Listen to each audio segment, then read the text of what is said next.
नोरमा group, जो सोचता है वो करता है। आपके अपने सपनों का आशियाना। नमस्कार, मैं हूं सागर कुमार। भारत लाइव देख रहे हैं आप। लगातार सुबह से हम खबरें दिखा रहे हैं। आज बड़ा दिन है। देखिए, बिहार यानी जब जंगल राज से बिहार को बाहर निकालने की ख्याति किसी व्यक्ति को मिला हुआ है तो वो नीतीश कुमार हैं, और उनके साथ साथ सुशील कुमार मोदी का भी नाम उस पूरे प्रकरण में आता है, क्योंकि सुशील कुमार मोदी और नीतीश कुमार दोनों अच्छे मित्र थे और दोनों ही के सहयोग से बिहार में विकास का राज कायम हुआ, सुशासन का राज कायम हुआ। ये बातें बिहार की राजनीति में कही जाती है। और आज स्वर्गीय सुशील मोदी की जन्म जयंती है। इसको लेकर आपने देखा कि नीतीश कुमार ने भी सुबह सुबह उनको जाकर श्रद्धा सुमन अर्पित किए। और अब जब नीतीश कुमार वहां से निकले हैं, प्रगति यात्रा की तरफ बढ़े हैं, लेकिन अब धीरे धीरे भारतीय जनता पार्टी के नेता भी वहां पहुंच रहे हैं और पहुंचने के पर बयानबाजी चल रही है। एक तरफ तो बयानबाजी चल रही है कि सरकार में सब कुछ ठीक है, क्योंकि नीतीश कुमार ने सारे कयासों पर कहीं ना कहीं जो अटकलें लगाई जा रही थी, मीडिया में भी जो हेडलाइन मैनेजमेंट हो रहे थे, उस पर एक बयान देकर विवाद को कम करने की कोशिश तो जरूर की है। लेकिन एक नई बात जो सामने दिख रही है कि आपने देखा होगा कि नीतीश कुमार जब नाराज चल रहे थे तो एक भारतीय जनता पार्टी की तरफ से एक मैसेज सर्कुलेट किया गया कि उनको भारत रत्न दिया जाएगा। तो शायद भारत रत्न पे नीतीश कुमार मान जाए, ऐसी बातें कही जा रही थी। लेकिन अब आज चूंकि सुशील मोदी की जन्म जयंती है तो भारत रत्न का मुद्दा भी फिर से उठा, और अब सुशील कुमार मोदी को भारत रत्न देने की चर्चाएं तेज हो चुकी हैं। आखिर कौन क्या कह रहा है इस मुद्दे पर, पहले हम ये बयान सुना देते हैं। भारतीय जनता पार्टी के एमएलसी हैं और कद्दावर नेताओं में इनका नाम आता है जनक राम जी। पहले इनके बयान को सुन लीजिए। देखिए, आज हम सब के नेता और बिहार ही नहीं देश में ख्याति प्राप्त स्वर्गीय सुशील कुमार मोदी जी को बिहार भी याद कर रहा है, और उनके अनुयायी कहीं भी होंगे। आज सुशील कुमार मोदी जी को याद करके भारी मन से मैं कहना चाहता हूँ, कोई एक लंबी लकीरें खींची है बिहार के लिए, कमज़ोर वर्गों के लिए, वंचित समाज के लिए, देश और प्रदेश के महापुरुषों के बताए रास्ते पर चलने के लिए एक सादगी जीवन जीने का जो अवसर मिला, मैं आज के दिन नमन करता हूँ। तो सुशील कुमार मोदी जी को, कोई संविधान हो और तमाम महापुरुषों को बताए रास्ते पर चल करके जो बिहार में गतिरोध पैदा हुआ था, जो जंगल राज का जो नाम से बिहार जो प्रसिद्ध था, अगर वह जंगल राज से बाहर करने का कोई बीड़ा उठाया, वह व्यक्ति का नाम है सुशील कुमार मोदी जी। राजनीति में कितनी कमी महसूस हो रही है? शायद मैं अपना अनुभव से निश्चित कह सकता हूँ कि उनकी कमियाँ पूरा करना अब लंबी एक लकीर होगी, टेढ़ी खीर होगी। शायद उन्होंने अपने जीवन काल में हम उनको याद करके, युवा हो, किसान हो, बुजुर्ग हो, सभी लोगों ने अपना एक आदर्श मान करके उनके बताए रास्ते पर हम चलेंगे। वही उनके यादगार में हम युवाओं के लिए या राजनीतिक कार्यकर्ताओं के लिए ये धन्य होगा।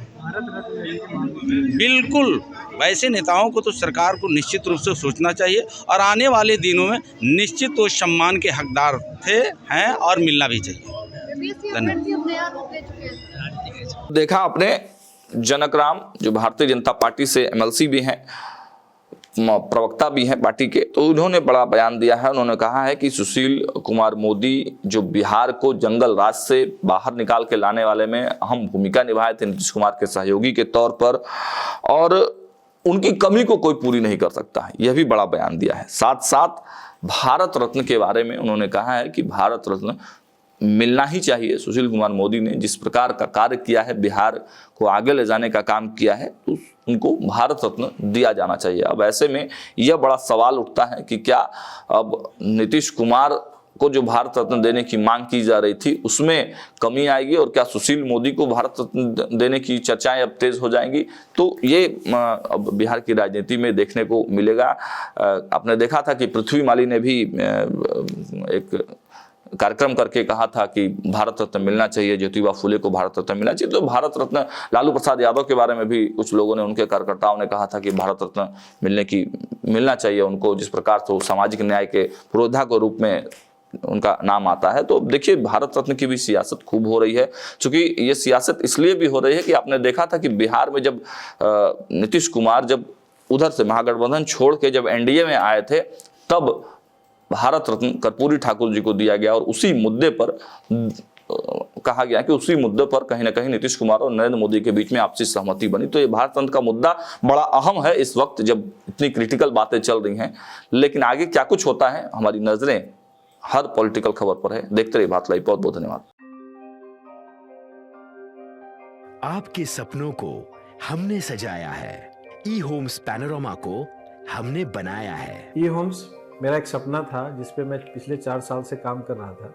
हमने जो बनाया है वो सबने है माना। ई होम्स पैनोरमा में हो आपका भी आशियाना। और फाइनली हमने 2021 में इस प्रोजेक्ट को लॉन्च किया। बहुत लोग अप्रिशिएट कर रहे हैं कि पूर्णिया जैसे शहर में, बिहार के, एक तो बिहार की बात करें उसमें भी पूर्णिया जैसे छोटे जगह में इस तरह का लाइफस्टाइल देना, ये सुन के हम लोगों को बहुत अच्छा लगता है। ई होम्स में हमने कुछ और भी किया है, जैसे हम जिस जगह में रह रहे हैं हमारे फैमिली सिक्योर हो, उनको सिक्योरिटी का ध्यान में रखा है। आपकी सुविधा और सुरक्षा आपके लिए खास है, ये आपका विश्वास है। इसमें आर्टिफिशियल इंटेलिजेंस का 7 लेयर सिक्योरिटी का हमने इस्तेमाल किया है। लस ग्रीन कैंपस को बनाया है। यदि हमारा बाउंड्री वाल है तो वो वर्टिकल गार्डन है। ये जितनी भी फैसिलिटी होता है एक इंटरनेशनल टाउनशिप में ई होम्स है, ये हम लोग विश्वास नहीं कर पा रहे हैं। जो भी हमारे मित्र दोस्त या जो भी हमारे बाहर के बाहर आते हैं तो हम लोगों को बहुत अच्छा सुनने को मिलता है और बहुत अच्छा क्रेडिट मिल रहा है। वो सारा हमने सिर्फ एक बिल्डिंग नहीं बनाया, हमें एक बहुत अच्छा लाइफस्टाइल दिया ई होम्स में, और मेरा एक सपना था जिसको मैं आज फुलफिल होते हुए देख पा रहा हूँ। ये आपका आवास है। ई होम्स पैनोरमा में अब आपका निवास है। E homes Panorama, luxurious lifestyle redefined. Panorama group, जो सोचता है वो करता है। अगर ये वीडियो पसंद आई और वह बिहार के राजनीति और बिहारियत से सरोकार रखेनी तो सब्सक्राइब बटन दबा के चैनल के सब्सक्राइब कर ली। ओजे एगो घंटी बा, ओकरा बटन दबा देला से कुल सटीक और मारक खबर रुआ मुफ्त में मिल जाई। अगर रुआ पत्रकारिता के हमनी के नया प्रयोग में सहयोग कर चाहतानी तो ज्वाइन बटन दबा दी। पेटीएम नंबर नोट कर ली